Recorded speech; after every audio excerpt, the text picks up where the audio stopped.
I pulled up to the curb, the engine idling as my kids, Logan and Ava, chattered excitedly in the back seat about their first day back at school. Their happiness should have been contagious, but all I felt was a knot of unease twisting in my gut. I didn't need a crystal ball to know what was coming.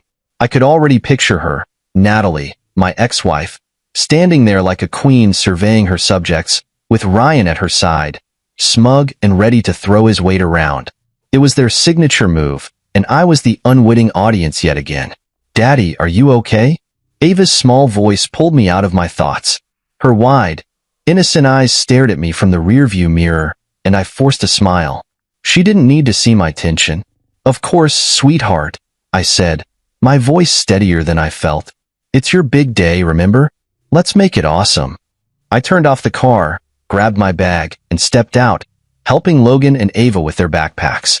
Their excitement was contagious, a bubble of pure joy in an otherwise tense moment. I was just about to close the car door when I saw them, Natalie and Ryan. Their smiles were too wide, their postures too calculated. My stomach sank like a stone, but I kept my expression neutral. No way was I giving them the satisfaction of seeing me rattled. "Jason," Natalie greeted, her voice dripping with faux politeness. "What a surprise to see you here." I resisted the urge to roll my eyes. "It's school drop-off, Natalie. Where else would I be?"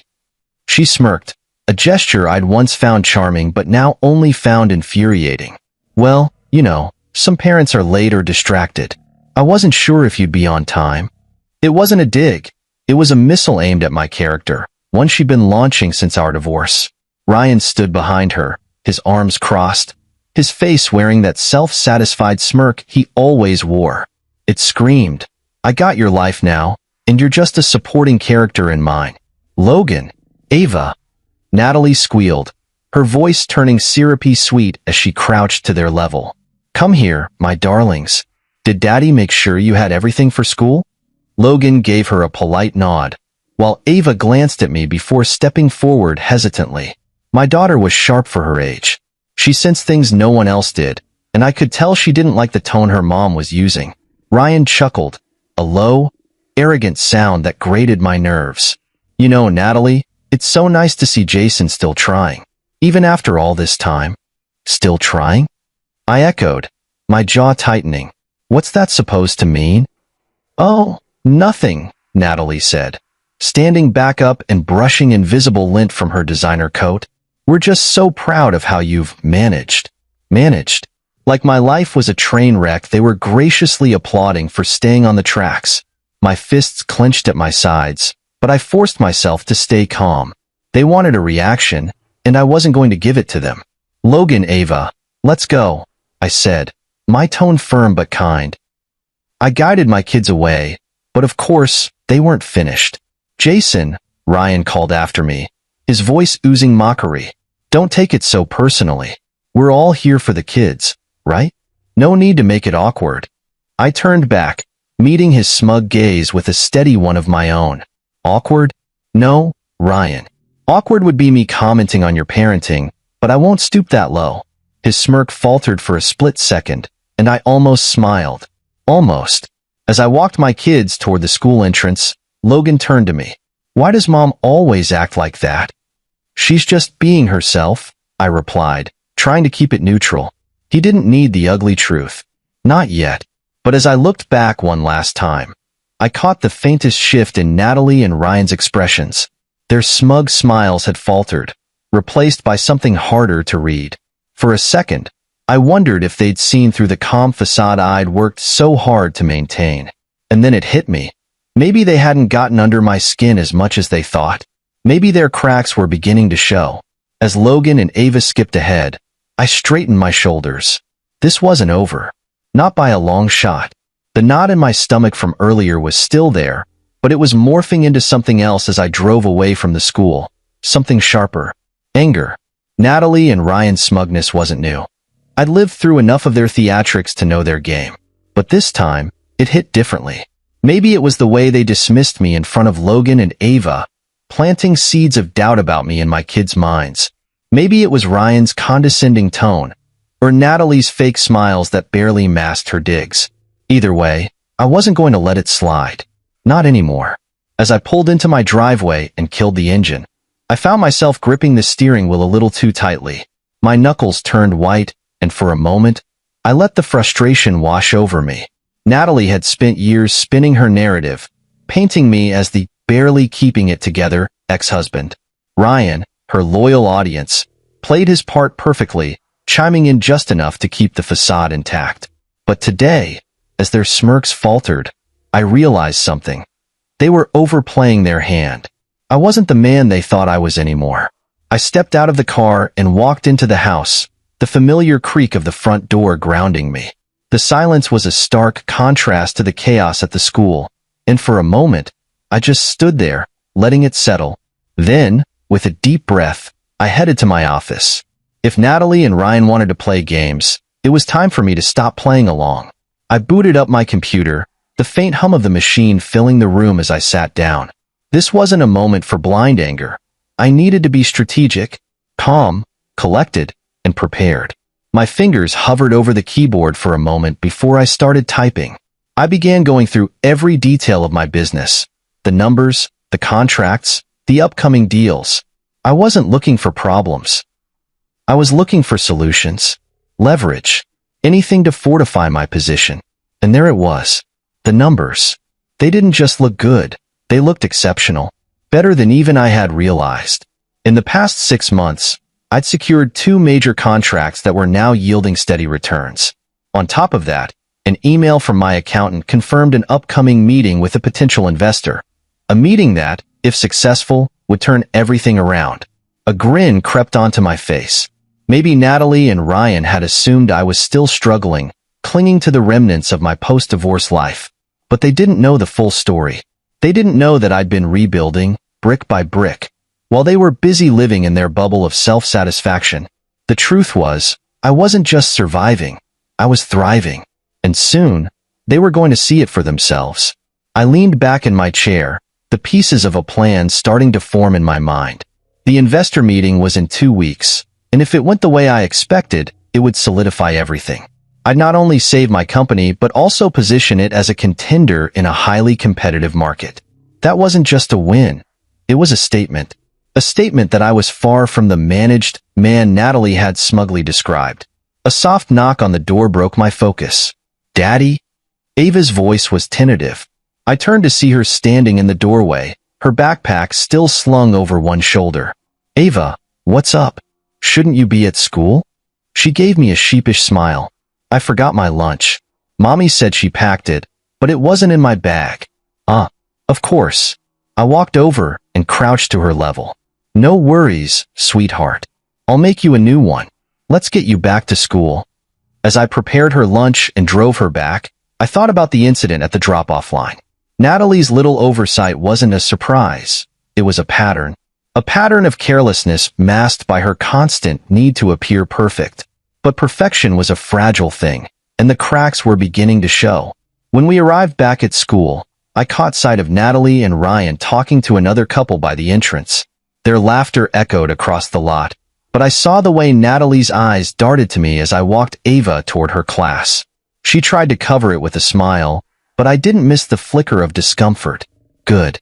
Let her wonder. Let them both wonder. As I walked back to the car, I felt something I hadn't in a long time. Control. For years, Natalie had dictated the narrative, and I'd let her. But now, I wasn't just reacting to her games, I was creating my own. And this time, I wasn't playing to survive. I was playing to win. The drive back from Ava's school was calm, at least on the surface. The radio hummed quietly in the background, a soothing melody that should have eased my nerves. But my mind was elsewhere, turning over Ryan's smug comment about buying out my company. Buying me out? Was that their big play? The thought made me tighten my grip on the steering wheel. For years, I'd worked tirelessly to build my business from the ground up, sacrificing nights, weekends, and so much more. And now, my ex-wife and her glorified sidekick thought they could swoop in and take it all?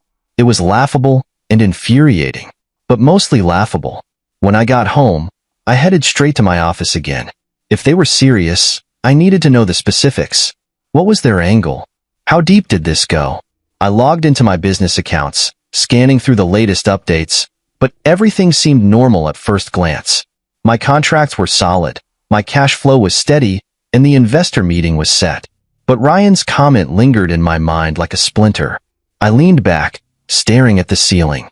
Then it hit me. This wasn't just about the business. Ryan and Natalie had never hidden their disdain for me. This was personal, a calculated attempt to undermine me, to reduce me to the shadow of the man I'd become. And the worst part? They thought I wouldn't see it coming. Think again, I muttered, sitting forward and typing Ryan's name into a database I used to track business registrations and investments. It wasn't long before something popped up, a series of LLCs connected to Ryan. Most were small, insignificant ventures. But one caught my eye. A newly registered company with a vague description about consulting and acquisitions. My stomach twisted. Consulting and acquisitions? It was clear as day what their plan was. Ryan had likely been sniffing around my industry, trying to find cracks, weaknesses, any point of entry to make a bid for my company. The arrogance of it all. Thinking they could outmaneuver me. They didn't even realize they were playing with fire. But what I found next wiped away any trace of humor I'd felt about their antics. An email buried in my spam folder caught my attention, flagged as urgent. It was from a mutual connection, a vendor I'd worked with for years. The message was short but packed a punch.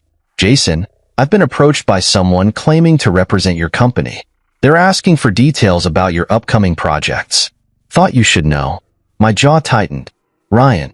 There was no doubt in my mind it was him. He'd been fishing for insider information, trying to get ahead of me by any means necessary. This wasn't just underhanded. It was illegal. I immediately replied to the vendor, thanking them for the heads up and asking them to forward me any further correspondence. Then I picked up my phone and called my accountant. Hey, I need you to run a quick audit, I said, keeping my voice calm despite the storm brewing inside me. Specifically, look for any unusual requests for financial data or project details in the past 6 months. Got it, they replied. Everything okay? Not yet, I said, but it will be. The call ended, and I leaned back in my chair, rubbing my temples. So that was their plan. Spread just enough misinformation to make my business look vulnerable, then swoop in with an offer to save it. It was conniving, sure, but also reckless. They'd underestimated me, and I wasn't about to let them off easy. By the time Dean got home, I'd gathered enough evidence to confirm my suspicions. As much as I hated to admit it, Natalie and Ryan weren't just playing games. They were launching an attack. But what they didn't realize was that I'd already begun building my defenses. As I explained the situation to Dean, his usual laid-back demeanor shifted. He listened intently, his brow furrowed. When I finished, he let out a low whistle. So, they're trying to take over your company? Not just the company, I said, my voice hardening. They're trying to discredit me. To make me look weak, like I can't hold it together. Dean's jaw clenched. That's low. Even for Natalie. Yeah, well, it's not going to work, I said. They think they've got me cornered, but they don't know what I've got planned. Dean nodded, his hand resting on my shoulder. Whatever you need, I'm here. That simple statement grounded me. For years, I'd fought these battles on my own, but now I had someone in my corner. Someone who believed in me, not the version Natalie had crafted in her stories. The next morning, I made a few calls, starting with my lawyer. I need you to look into something, I said, discreetly. There's a chance someone's been fishing for information on my company. As the wheels began to turn, I felt a sense of clarity. Ryan and Natalie thought they were a step ahead, but they didn't realize they'd tipped their hand too early. Their arrogance had given me the edge I needed, and now, it was my turn to act. By the time I got to the office, my inbox had a message from the accountant. The audit revealed another surprising detail, a sudden spike in inquiries from companies connected to Ryan's LLC. It was all the proof I needed. This wasn't just a battle anymore. It was war, and I intended to win. As I sat in my office, staring at the evidence laid out before me, it became clear that Natalie and Ryan weren't just dabbling in sabotage, they were fully committed. Ryan's LLC wasn't just a vanity project, it was a weapon aimed directly at me. I had proof of their attempts to pry into my business and disrupt my partnerships, But that wasn't enough. I needed to turn their tactics against them, to show them that I wasn't the man they thought I was anymore. I leaned back in my chair, tapping a pen against my desk as a plan began to take shape. Natalie and Ryan thought they could exploit my vulnerabilities, but they'd underestimated one crucial detail. I'd spent years rebuilding not just my business, but myself. They were still fighting the old me, the one who used to crumble under Natalie's manipulations. That man was long gone. The first step was securing my position. I couldn't risk Ryan making any more inroads with my business partners, so I started making calls. The conversations were brief but strategic. I reached out to key stakeholders, subtly reinforcing our relationships without tipping my hand. I didn't mention Ryan or Natalie, not yet. For now, I simply reminded them of the value we built together and the opportunities still ahead. By the time I finished the last call, I felt more confident. My foundation was solid. But that was just the beginning. If Ryan wanted to play dirty, I'd show him how it was done. Legally, of course. I called my lawyer again, this time with a more pointed request. I want you to dig into Ryan's LLC, I said. Specifically, I need to know who's backing him and whether there's anything questionable about his dealings. My lawyer didn't miss a beat. Consider it done. Give me a day or two, and I'll have something for you. With that piece in motion, I turned my attention to the investor meeting scheduled for the following week. It wasn't just another meeting anymore. It was my ace in the hole. If I could lock down that deal, it would give me the leverage I needed to counter whatever Natalie and Ryan were planning. I spent the next few hours refining my pitch, anticipating every question and objection that might come up. By the time I was done, I felt ready for anything, or so I thought. That evening, as I was packing up to leave the office, my phone buzzed with a new email. The sender's name stopped me cold. One of my top clients. My stomach tightened as I opened the message, expecting bad news. And sure enough, it was worse than I'd imagined. The client was pulling out of a major contract, citing concerns about the stability of my business. The wording was vague, but the implication was clear. Ryan's meddling was already starting to take effect. I sat there for a moment, the weight of the setback pressing down on me. But then something shifted. The old me might have panicked, spiraling into self-doubt and fear. Not this time. I wasn't going to let Ryan or Natalie see me falter. If anything, this only fueled my resolve. I picked up the phone and called the client directly. I just got your email, I said, keeping my tone calm and professional. I'd like to address any concerns you have about our partnership. The client hesitated, clearly uncomfortable. Jason, it's not personal. We've just been hearing things. Rumors about financial instability, potential buyouts. It's enough to make us reconsider. Rumors, I repeated, my jaw tightening. I understand. But I want to assure you, those rumors are just that, rumors. My company is in a stronger position than ever, and I can't provide you with any documentation you need to confirm that. The client seemed to soften. If you can back that up, we might be willing to reconsider. I'll have everything to you by tomorrow morning, I promised. And if you have any other concerns, don't hesitate to reach out directly. Transparency is important to me. By the time the call ended, I felt a small sense of relief. The contract wasn't lost, not yet. But it was a reminder that Ryan's tactics weren't just annoying, they were dangerous. If I didn't act quickly, he could cause real damage. The next morning, my lawyer called with an update. You were right to dig into Ryan's LLC, he said. There's something interesting here. Several of his backers have questionable reputations, and at least one is involved in a pending legal dispute. I felt a spark of satisfaction. Anything we can use? Potentially. It's enough to raise red flags, especially if he's trying to position himself as a legitimate player in your industry. Good, I said, a plan forming in my mind. Let's compile everything. I have a feeling it's going to come in handy. As I hung up, I realized that Ryan's arrogance might be his greatest weakness. He'd overreached, assuming I wouldn't fight back. But now I had the tools to not only defend myself, but to put him on the defensive. I spent the rest of the day preparing, finalizing documents for the investor meeting, reinforcing client relationships, and working with my lawyer to build a case against Ryan's interference. By the time I went to bed that night, I felt something I hadn't in a long time. Control.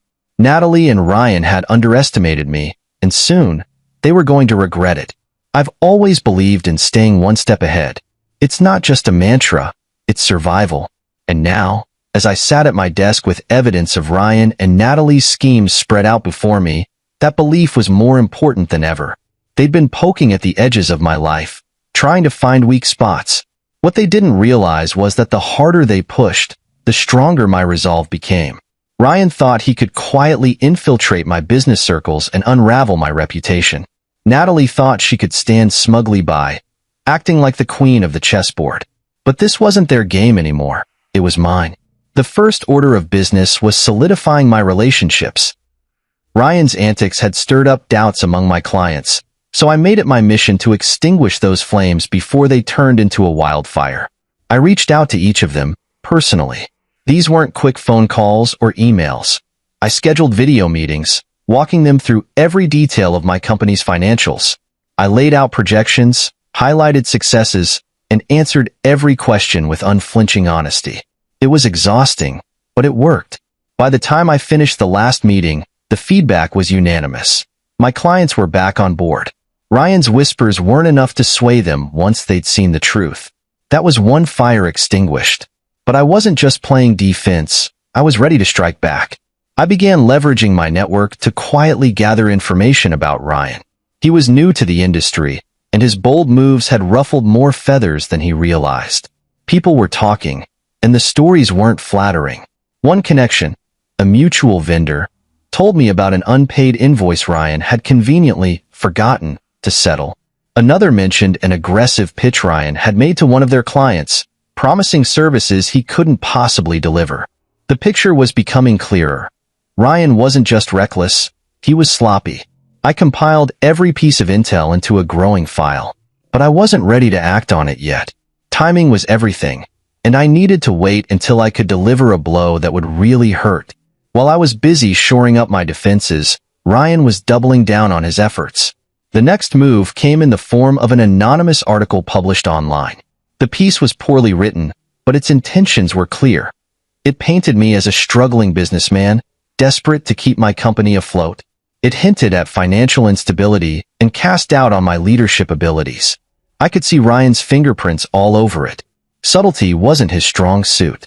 Instead of reacting immediately, I forwarded the article to my lawyer. "We need to trace this," I told him. "Find out who's behind it." He chuckled darkly. "I've already got a few ideas. I'll get back to you." While my lawyer worked on that, I focused on the upcoming investor meeting. If I could secure their backing, it would be the final piece I needed to cement my position.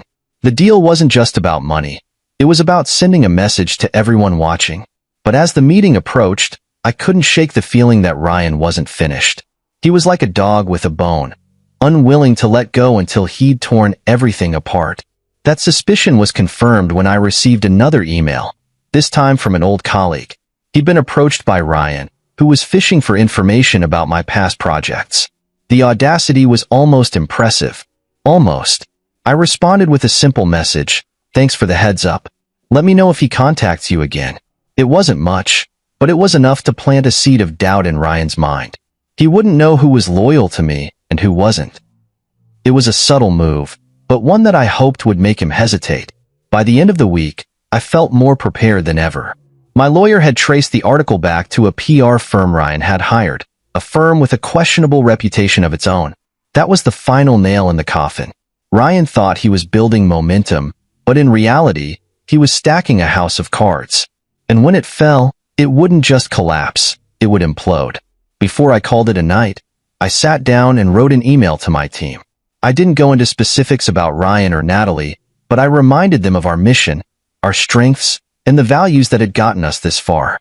"This company was built on resilience," I wrote. "No matter what challenges we face, we will rise above them. Thank you for your hard work and dedication. I couldn't do this without you." When I hit send, I felt a flicker of pride. They might try to tear me down, but they'd never take away what I'd built. As I locked up for the night, I couldn't help but smile. Natalie and Ryan thought they were playing chess, but they didn't realize I was playing a different game entirely. The pieces were in place. Now, all I had to do was wait for the perfect moment to strike. The investor meeting was set for noon, and I arrived an hour early. Not because I was nervous, I was prepared, but because I wanted to own the room before anyone else even stepped in. Control the setting, control the narrative. That's something Natalie never understood. She'd always tried to dominate with theatrics, thinking the loudest voice won. But me? I'd learned to play the long game.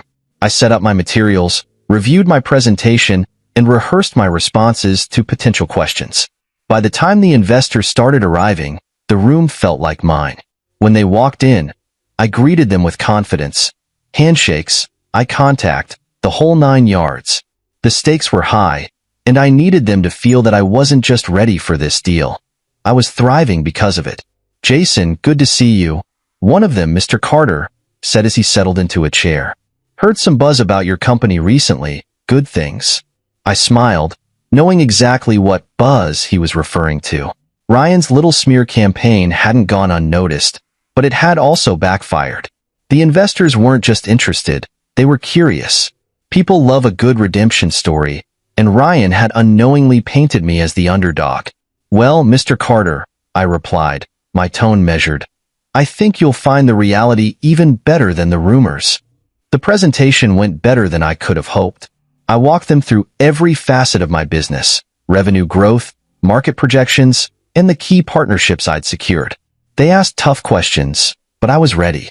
By the end, there wasn't a single ounce of doubt left in the room.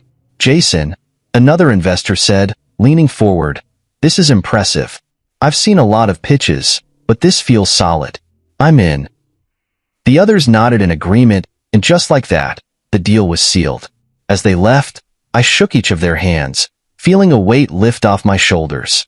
This was more than just a win. It was validation. But I wasn't done yet. As I left the conference room, my phone buzzed. It was a text from my lawyer. "Got the full details on Ryan. Call me when you're ready." Perfect timing. I stepped outside into the crisp afternoon air and made the call. My lawyer didn't waste time. "Ryan's LLC is a disaster," he said. "He's taken on more debt than he can handle, and his backers are starting to pull out. He's also made some legal missteps, nothing major yet, but enough to damage his credibility if it gets out." Exactly what I needed to hear, I said, already forming a plan. The next step was a PDA meeting at Logan and Ava's school that evening. Normally, I would have skipped it, but this time, I had a reason to show up. Ryan and Natalie would be there, no doubt expecting me to slink into the background like always. They didn't know I had a bombshell waiting for them. When I arrived, the room was buzzing with small talk. Parents exchanged pleasantries, teachers shuffled papers, and the principal tried to herd everyone into their seats. I spotted Natalie and Ryan near the front, laughing with another couple. Their smugness was palpable, and for a moment, I let myself enjoy the anticipation of what was about to happen. I waited until the principal finished her announcements, then raised my hand to speak. "I'd like to take a moment to share some exciting news," I said, standing up. All eyes turned to me, including Natalie's. Her smile faltered slightly, but she quickly recovered, glancing at Ryan. "I recently closed a major investment deal for my company," I continued, keeping my tone steady and confident. "It's a partnership that not only secures our future, but positions us for significant growth in the coming years." There was polite applause, but the real reaction was in Natalie and Ryan's faces. Natalie's smile froze, her eyes darting to Ryan for reassurance. Ryan, meanwhile, looked like he'd swallowed a lemon. "But that's not all," I added, my gaze locking onto Ryan. "I'd also like to address some rumors that have been circulating, claims about my company's stability and leadership. Let me be clear, those rumors are false. The numbers speak for themselves, and the support of my investors only reinforces that." The room was silent, and I could feel the tension radiating from Natalie and Ryan. They were cornered, and they knew it. After the meeting, as people filed out, Natalie approached me. Her usual composure was slipping. "Jason," she began, her voice forced. "That's great news about your company." "Really?" "Thanks, Natalie," I said, my tone polite but firm. "It's amazing what you can achieve when you stay focused on the truth." Her smile wavered, and she stepped back. Ryan didn't even bother approaching me. He was too busy pretending to check his phone, avoiding eye contact. As I walked to my car, I couldn't help but smile. The bombshell had landed, and the fallout was only just beginning.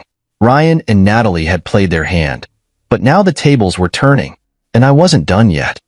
By the next morning, the ripple effects of my announcement at the PDA meeting had begun to spread. Word traveled fast in our shared circles, and the buzz wasn't just about my new investor deal. It was about how I'd effectively shut down the rumors Ryan and Natalie had been trying to spread. It wasn't a win they could ignore, and I knew it wouldn't be long before they tried to counter. Sure enough, my phone buzzed just after lunch. It was a text from Natalie. "Jason, can we talk? It's important." I stared at the message for a moment, debating whether to respond. Natalie rarely initiated contact unless she had an angle, and I had no intention of playing into her hands. After a few seconds, I typed back a curt reply, "Busy. What's this about?" Her response came quickly. "Ryan mentioned something about business conflicts. I think we should clear the air before things get messy." Messy? That was rich, coming from her. They were the ones who tried to sabotage me, and now she was acting like the voice of reason. Still, her sudden concern piqued my curiosity. I decided to humor her, if only to see what she was angling for. We agreed to meet later that evening at a neutral spot, a small coffee shop downtown. I arrived early, finding a corner table where I could observe the room. When Natalie walked in, she was dressed to impress, as usual, her heels clicking against the tiled floor. But there was something different about her demeanor. Less confidence, more tension. "Jason," she said, sliding into the seat across from me. "Thanks for meeting me." I nodded, keeping my expression neutral. "What's this about, Natalie?" She hesitated, glancing around as if to make sure no one was listening. "Look, I know things have been tense lately. Ryan might have overstepped, and I don't want it to escalate." "Overstepped?" I repeated, my tone even. "Natalie, he didn't just overstep. He tried to undermine my business, spread false rumors, and poach my clients. That's not overstepping. It's deliberate sabotage." Her face flushed, but she quickly composed herself. "Ryan can be impulsive. He thought he was helping us secure opportunities. It wasn't personal." "Not personal?" I leaned forward, my voice steady but firm. "He used my name, my reputation, to push his agenda. It doesn't get more personal than that." Natalie fidgeted with her coffee cup, avoiding my gaze. For a moment, I thought she might actually apologize, but instead, she switched tactics. "Look, I didn't know the full extent of what he was doing. I swear. But if you're willing to let this go, I'll make sure he backs off." I almost laughed. "Let it go? Natalie, I'm not the one who started this. But I can promise you this. I'm going to finish it." Her eyes narrowed, the tension between us thickening. "What's that supposed to mean?" "It means I'm done playing defense," I said, my voice cool. "You and Ryan made a mistake thinking I'd just roll over. I've already gathered enough evidence to prove his interference, and if you keep pushing, I won't hesitate to take it public." Natalie's jaw tightened, and for the first time, I saw real fear in her eyes. "Jason, think about the kids. Do you really want to drag this out?" "The kids," I said sharply, "are the only reason I'm not dragging you both through the mud already. But don't mistake my restraint for weakness." The conversation ended soon after, with Natalie storming out of the coffee shop. I stayed behind for a few minutes, finishing my drink and letting the adrenaline settle. She'd come expecting to manipulate me, to talk her way out of the mess she and Ryan had created. Instead, she'd walked away empty-handed. But this wasn't just about Natalie anymore. Ryan was the real problem, and I had no intention of giving him the same courtesy. That night, I called my lawyer. "Alex," I said, my tone resolute, "it's time. I want to move forward with exposing Ryan's actions." Alex didn't hesitate. "I've already drafted the initial documents. We'll start by alerting his backers and business partners about his unethical practices. Once that's in motion, we can escalate if necessary." "Perfect," I said. "Let's make sure this sticks." Over the next few days, Alex and I worked tirelessly to execute our plan. We reached out to Ryan's backers, providing them with evidence of his shady dealings and legal missteps. The response was immediate. Several of them pulled their support, citing concerns about his credibility. Meanwhile, I reached out to key figures in our shared network, quietly sharing the truth about Ryan's attempts to sabotage me. It didn't take long for the word to spread. His reputation, once bolstered by Natalie's influence, was quickly unraveling. Then came the icing on the cake. At a business event later that week, I ran into Ryan himself. He tried to act casual, greeting me with a forced smile, but the tension in his posture gave him away. "Jason," he said, extending a hand. "Good to see you." I didn't take it. "Ryan," I replied, my voice steady. "How's business?" His smile faltered, but he quickly recovered. "Busy as always." "Good to hear," I said. "Though I imagine it's harder to stay busy without certain backers, isn't it?" The color drained from his face, and for a moment, he just stood there, speechless. Then, without another word, he turned and walked away. As I watched him leave, a sense of satisfaction settled over me. The tables had turned, and for the first time in years, I felt like I was in control. Ryan and Natalie had underestimated me, and now they were paying the price. But this wasn't the end. Not yet. The silence was the first thing I noticed. The calls, the emails, the constant whispers that had been buzzing around my business just stopped. At first, I thought it was the calm before another storm, but the truth was simpler. Ryan's world was starting to collapse. Word of his shady dealings had spread like wildfire. Alex had executed the plan flawlessly, delivering the damning evidence to Ryan's backers, partners, and even his prospective clients. One by one, they started distancing themselves. At first, it was subtle, quiet withdrawals of support, a few canceled meetings. Then it turned public. A major backer issued a statement about reevaluating their relationship with Ryan's LLC, which was business speak for "we're out." I didn't gloat. Okay, maybe I did a little, quietly, to myself, but outwardly, I kept things professional. This wasn't about rubbing it in Ryan's face. It was about showing everyone, including Natalie, that I wasn't the pushover they thought I was. By midweek, my phone rang, and I wasn't surprised to see Natalie's name on the screen. I debated letting it go to voicemail, but curiosity got the better of me. I answered, keeping my tone neutral. "Natalie." There was a pause, just long enough for me to hear her unease. "Jason," she began, her voice lacking its usual confidence. "We need to talk." "About?" Another pause. "About Ryan." I almost laughed. Of course, it was about Ryan. She wasn't calling to apologize or make amends. She was calling to clean up the mess she'd helped create. "I'm listening," I said, leaning back in my chair. "He's struggling," she admitted. The words clearly difficult for her to say. The rumors, the loss of support, it's all hitting him hard. "And this concerns me how?"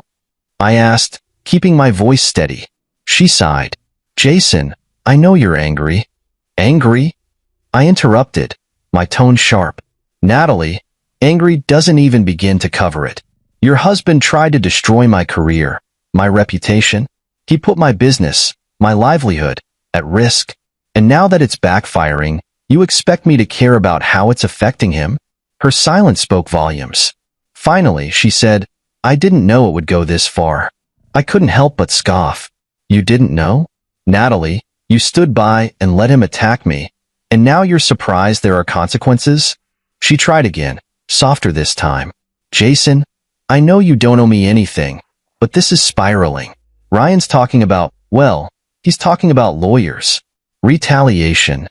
That caught my attention. "Retaliation?" I repeated, sitting up. "Retaliation for what? I haven't done anything illegal, Natalie. Can Ryan say the same?" Her breath hitched, and I knew I'd struck a nerve. "Jason, please," she said, her voice cracking. "I just want this to stop." For a moment, I almost felt bad for her. Almost. But then I remembered the smug looks, the condescending comments, the months of sabotage. This wasn't my mess to clean up. "Natalie," I said, my voice firm. "This stopped being my problem the moment you and Ryan decided to make me your target. If he wants to involve lawyers, let him. I've got nothing to hide. Can he say the same?" She didn't respond, and after a few seconds, I ended the call. Whatever fallout Ryan and Natalie were dealing with, they'd brought it on themselves. Later that day, Alex called with another update. "It's worse than we thought," he said, sounding almost impressed. Ryan's LLC is hemorrhaging money. The backers who haven't pulled out completely are demanding audits, and it looks like there are some discrepancies. Discrepancies? I asked, raising an eyebrow. Nothing concrete yet, but enough to raise red flags. If those audits turn anything up, Ryan could be looking at serious legal trouble. I leaned back in my chair, letting the weight of his words sink in. Ryan wasn't just losing his reputation. He was on the verge of losing everything. Keep me posted, I said. I have a feeling this is far from over. Over the next few days, the fallout continued.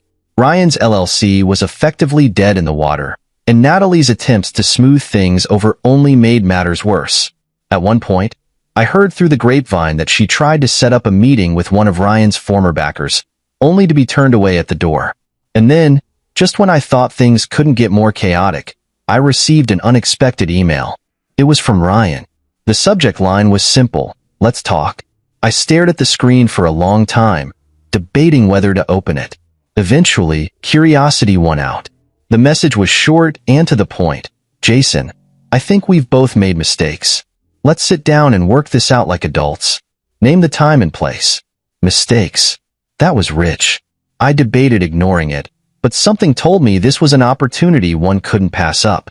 Ryan had been cornered, and now he wanted to talk. Fine, I'd let him talk, but this time, I'd be the one calling the shots. When I agreed to meet Ryan, I made sure it was on my terms. A neutral location, no lawyers, no Natalie. Just the two of us, face to face. If he thought he could bluff his way out of this, he was about to learn just how much the tables had turned. We met at a quiet restaurant downtown, one I'd picked specifically because it didn't suit Ryan's usual flair for drama. When I arrived, he was already there, sitting stiffly in a corner booth. He looked different. His usually confident posture slouched, his suit wrinkled in a way that screamed desperation. The man who once walked into every room as though he owned it now seemed like a shadow of himself. "Jason," he said as I approached, standing to shake my hand. His grip was weak. I didn't bother pretending to smile.